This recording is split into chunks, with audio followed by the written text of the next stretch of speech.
BJP ওটা গুন্ডামি করবে, ডাকাতি করবে, পুলিশ নিয়ে লুট করবে।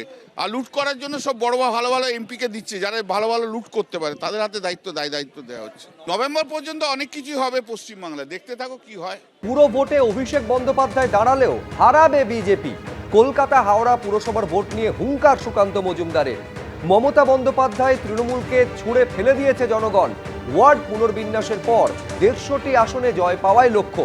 প্রাক্তন তৃণমূল কাউন্সিলরদের বিরুদ্ধে দেওয়া হবে চার্জশিট। পুরো ভোটের প্রস্তুতি শুরু করে হুঙ্কার কেন্দ্রীয় শিক্ষা প্রতিমন্ত্রী। যে ভোটেই দাঁড়ান না কেন, ওনাকে হারানোর জন্য আমরা রেডি হয়ে আছি। উনি যেখানে দাঁড়াবেন অনে মনে জনজঙ্গলে, আমরা সেখানেই যাবো, চিন্তা নেই হারানোর জন্য। আমাদের রাজ্য সভাপতি বক্তব্য তো পুরো পরিষ্কার যে এই রাজ্যে কোনো শরিক দল নিয়ে আমরা ভোটে লড়িনি, আমরা এই রাজ্যে একাই লড়েছি এবং এতগুলো সিট পেয়েছি।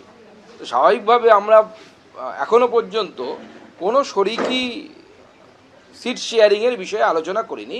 বিগত বিধানসভা নির্বাচনে 144টি ওয়ার্ডের মধ্যে 101টিতে বিজেপি এগিয়ে আছে, তৃণমূল কংগ্রেস এক কথায় ধরাশায়ী হয়েছে। তো এবার 209টি সিট হয়েছে, আমরা আশা করছি 150র বেশি, আমার তো মনে হচ্ছে 170-80টা পর্যন্ত আমরা পৌঁছতে পারবো। বিজেপি ওটা গুন্ডামি করবে, ডাকাতি করবে, পুলিশ নিয়ে লুট করবে।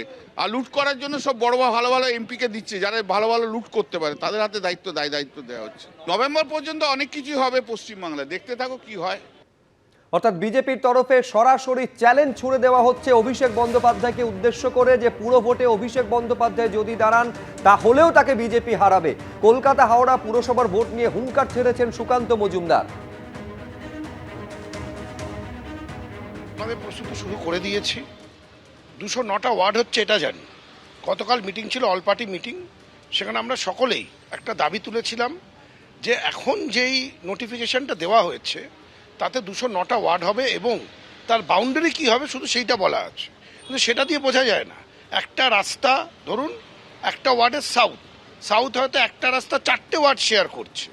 বুথ নাম্বারগুলো, পার্ট নাম্বারগুলো না দিলে কোন ওয়ার্ড নতুন করে এই ডিলিমিটেশনে পরে কি হচ্ছে এটা জানাটা অত্যন্ত জরুরি।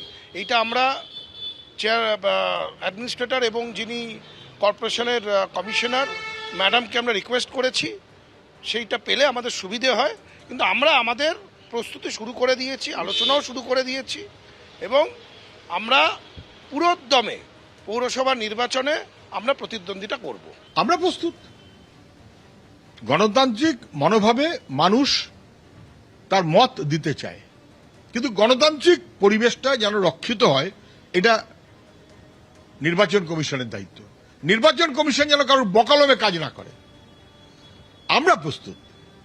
নির্বাচন কমিশন সেই পরিবেশ তৈরি করার জন্য এবং রক্ষা করার জন্য প্রস্তুত। তো কোয়েশ্চেন ওইটাই। এবিপি আনন্দ, এগিয়ে থাকে, এগিয়ে রাখে।